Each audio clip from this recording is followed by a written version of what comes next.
Hello friend, मैं doctor Jitendra Mohan भट्टा, जौनपुर। आज हम लोग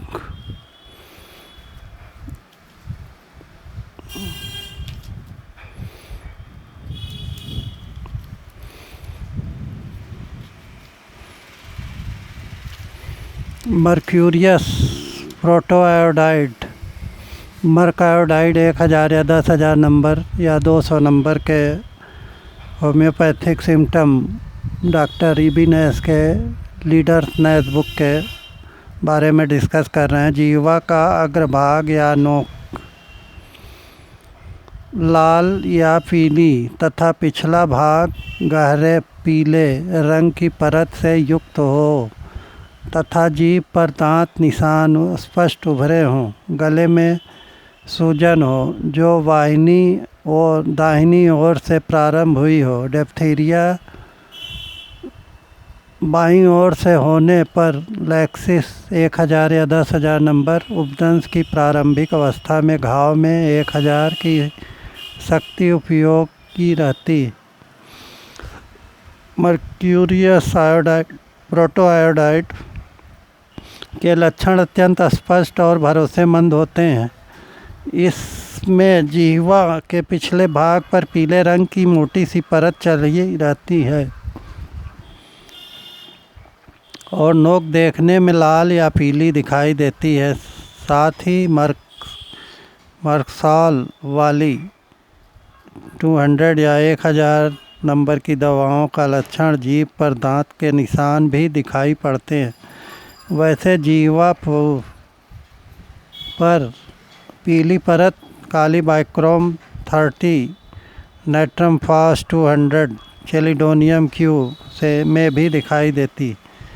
इसलिए निश्चित तौर पर यह नहीं कहा जा सकता कि यह लक्षण मात्र मर्क प्रोटोआयोडाइड का ही है, लेकिन यह भी तथ्य है कि अन्य दवाओं की तुलना में यह लक्षण मर्क प्रोटोआयोडाइड में अत्यंत प्रखर होता है।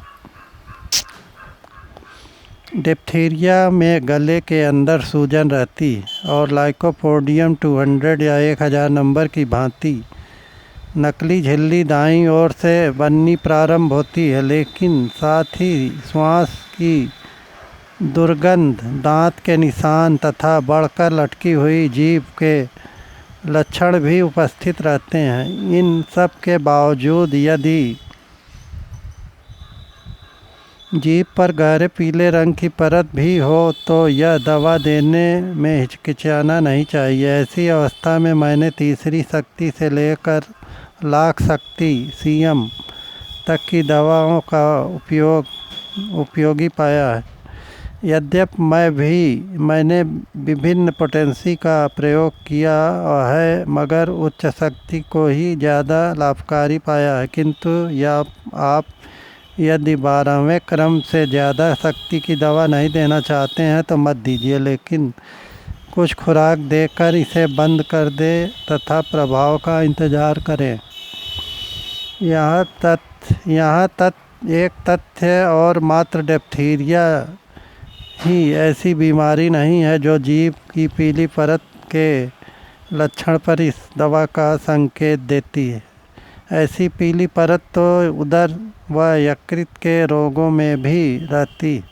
उपदंश की यह प्रभावशाली दवा है तथा उचित मात्रा में देने पर दूसरी स्थिति के लक्षण उभरने नहीं देती। यह उचित मात्रा उच्च शक्ति की होती। मर्क्यूरियस साइनेटस 30 या 200,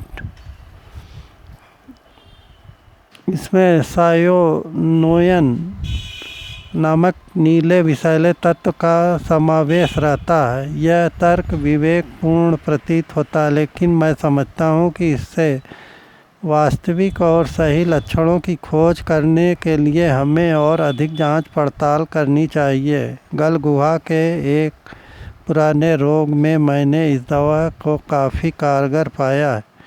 भाषण करने वालों को होने वाले गले के रोगों में भी लगभग ऐसा ही होता है। भाषण देने वालों के गले के अंदर की मुलायम त्वचा ज़्यादा बोलने के कारण जब सी जाती है तो उनका गला किसी भी प्रकार के स्पर्श को सहन नहीं कर पाता। उसमें मर्क प्रोटोआयोडाइन, मर्क साइनेटस 30 या 200 या 1000 नंबर देने से बहुत जल्दी लाभ हो जाता है। उसमें बेलाडोना 200, मर्कसाल 1000 नंबर या 10,000 नंबर, हिपरसल 30 देने से बहुत लाभ होता है। उसमें कोल्ड ड्रिंक, फ्रिज पानी, बर्फ़, आइसक्रीम, ठंडा आइटम बिल्कुल बंद कर दें, जीरो कर दें। और एक दिन बुखार होने पर दूध, चाय, बतासा, पानी उबाला देने से आज और कल, तीसरे दिन से दाल, रोटी, पानी उबाला देने से टॉन्सिल, गले में दर्द, डिप्थीरिया सभी रोगों में बहुत जल्दी फ़ायदा हो जाता है। ऐसी अवस्था वाले रोगियों को मैंने सफलतापूर्वक उपचार किया था। निरोग हुए गले के रोगी जब मुझे से मिलते हैं तो अनुरोध करते हैं कि उन्हें दी गई दवा का नाम सदैव स्मरण रखूं, ताकि भविष्य में ज़रूरत पड़ने पर उन्हें दे सकूं। यहाँ मैं गले के रोगियों का एक लक्षण तो बताना भूल गया कि उनको बोलने में कष्ट होने के साथ साथ स्वरभंग भी हो जाता है। उसमें कास्टिकम 200 और हिपरसल 30 और बेलाडोना 200 बारी बारी से देने से और एक दिन खाना बंद कर देने से बहुत ज़्यादा लाभ हो जाता है। इस दवा के बारे में मेरा बस इतना ही अनुभव है और मैं आशा करता हूँ कि अन्य चिकित्सक इसके बारे में खोज व परीक्षण करते रहेंगे। हेलो